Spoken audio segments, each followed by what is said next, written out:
জীবনের কোন পরিস্থিতিতে যদি এই দৃশ্যটা আপনার সামনে আসে যে আপনি যাদের থেকে সাপোর্ট পাওয়ার আশা রাখার পরেও সাপোর্ট পাচ্ছেন না, আপনরাই দূরে সরে যাচ্ছে, মনে রাখবেন আপনার আল্লাহ আপনার উপর দয়া করা শুরু করেছেন। সুবহানাল্লাহ।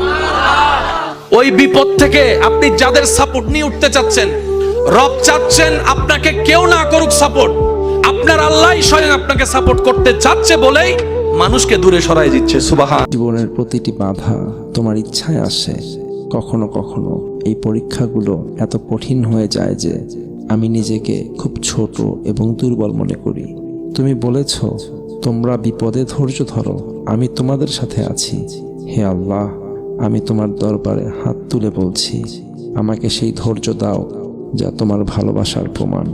তুমি আমার চিন্তা দূর করো, আমার হৃদয়কে শান্ত করো, আমাকে এমন বিশ্বাস দাও যাতে আমি তোমার উপর নির্ভরশীল হতে পারি।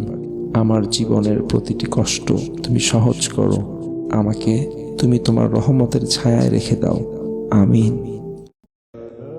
চেষ্টা করতে করতে করতে করতে আপনি যদি ব্যর্থতার অতল তলে চলে যান নূহ আলাইহিস সালামের মতো, তখন বলতে হবে রব্বি আন্নী মাগলুবুন ফান্তাসির।